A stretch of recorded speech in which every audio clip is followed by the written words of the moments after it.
Let's get into it. Children's attention in the classroom, we hear, has worsened since the pandemic, and a fifth of secondary school teachers say they're unlikely to be in the profession in 5 years' time. And a fifth in decimal is? Don't ask me that. Fifth's imperial, isn't it? And decimal of a fifth would be? 0.2, so 20%. Yeah, I'll go with that. Right, what is causing this crisis in the classroom, and are our schools too soft on pupils? Former teacher and head of policy at the Centre for Education and Youth, Baz Ramaiah, says schools are under-resourced to function properly. Meanwhile, head teacher and chairman of the Campaign for Real Education, McGovern, says schools are facing a breakdown in discipline. Let's start with you, Chris. What's the picture you're painting? Well, look, in any school, someone's in control, and it helps if it's the teacher.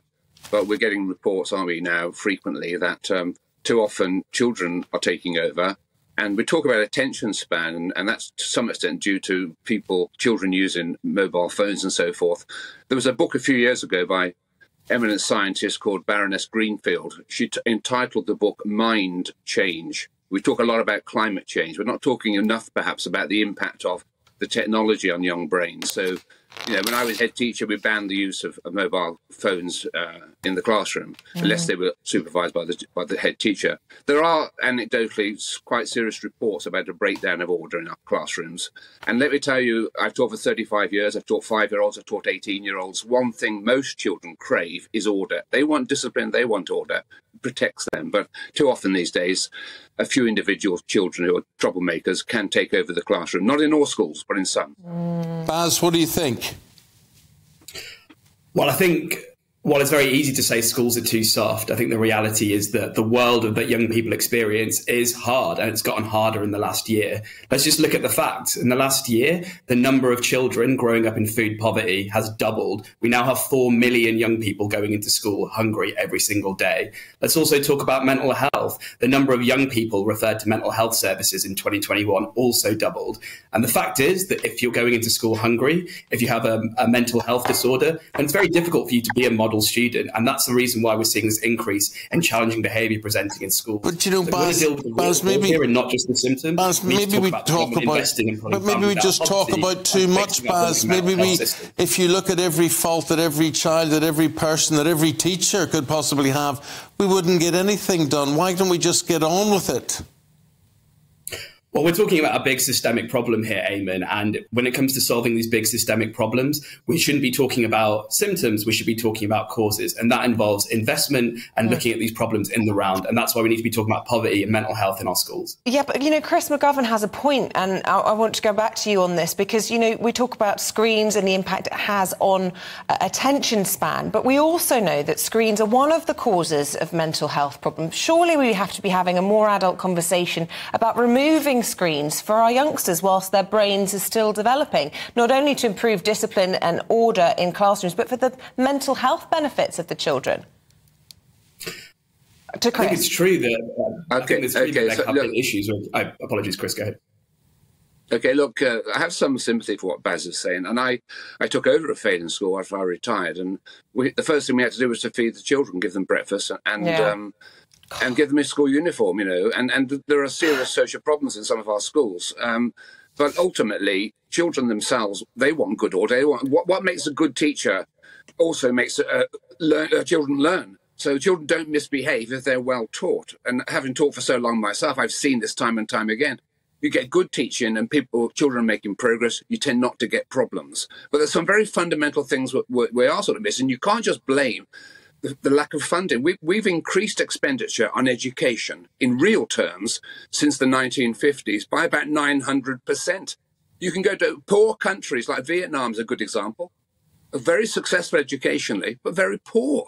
So we mustn't just blame poverty. There's no excuse for poor teaching. We can raise the standards for everybody if we teach well. That means looking at the curriculum. And that means, by the way, understanding that the majority of staff in schools are not even teachers. We have 275 classroom assistants. We don't need so many. We need to change the way we teach, go back to what we would call our traditional methods, but they're not very traditional in Singapore, which is highly successful. There are ways of solving the problem. We mustn't just get depressed about it. And there is a point in that, isn't there, Baz, that actually what you're calling for is almost parenting, you know, providing food, providing mental support. Children are in school to learn, for an education. Well, I think we all know at this point that schools can't do everything by themselves. The number of pressures and the number of demands on schools has been increasing in the last decade. And at the same time, they've also been seeing their funding reduced. But I actually completely agree with Chris here. What's really missing in our schools is a large supply of high quality teachers. We have a recruitment and retention crisis in the teaching profession at the moment. We know that since before COVID to this year, the number of vacancies in teaching has doubled. Now, if we want high quality professionals in the classroom to be able to deal with the challenging behaviour that's being presented, and the government needs to invest in overcoming that recruitment and retention problem, and that's going to involve improving teacher pay. Now, I want to ask both of you as former teachers, the report out today talks about the lack of primary school teachers who are men. Nearly a third of primary school teachers have no male classroom teachers. Can that have a negative and adverse effect or not, Chris, first of all? Oh, it has a negative effect. Look, I spent the second half of my career as a primary school teacher, so I'm one of those exceptions, I suppose. And I actually spent quite a bit of time in the private sector. In the private sector, in the posh schools, there are plenty of male teachers in what we call prep schools. It's a real problem, I think, though, in the state sector particularly, because boys and girls, they need male role models, and they're not getting them. And believe it or not, girls do tend to dominate in primary school. Hermione Granger of Harry Potter is alive and well in primary schools. Girls do dominate. We need more male role models in school, but a lot of men are put off. I think they think, you know, the obsession with paedophilia and so forth, which obviously is a big issue. I think they feel tainted by going into a primary school. Why do you want to teach young children? So there's a problem there. Yeah. But let me tell you something about teaching. It's a wonderful, energizing, marvelous profession. We need more men in teaching, and we need more men in primary school. Baz? So I think the problem of there not being enough male teachers at primary school has been the case for a while, but I think it's also not just about gender. There are also other demographic groups that are underrepresented in teaching, particularly people who are from BAME backgrounds like myself. And if you're teaching in an inner city school and young people there who are frequently from BAME backgrounds themselves only see white people as teachers, then they lack clear aspirational role models. And I think we need to be looking wider than the gender issue. I want to ask the both of you again another question. Baz, a teacher, and Chris, you think about this as well, a teacher who influenced you, had a lifelong influence on you, and why? Who's going first? Baz goes first. I think I can honestly say, when I was in the city of Birmingham, a kid in Ladywood, I had good teachers my first 2 years, a series of them. Can barely remember them, but they were very good. They taught me to read. I think the foundation teachers, the ones I had in the first 2 years, were the most important, and I think they probably still are for everybody. Okay. Baz?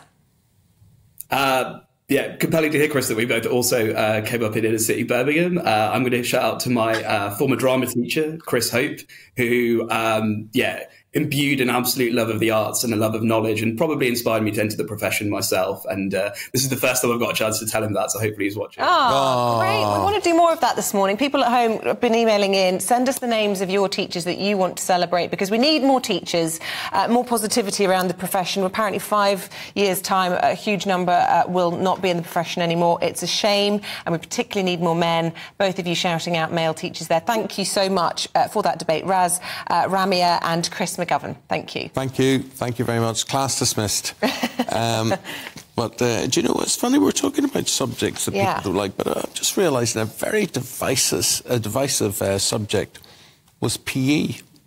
You know, people, so you either liked it or you were somewhere in between, or you absolutely detested it, and it caused terrible stress for a lot of people. I never understood this at all, because sport was my life at school, and to this day some of my best friends are the netball team from school, and it was I loved sport, and that was and I say to this day, school was my happiest times.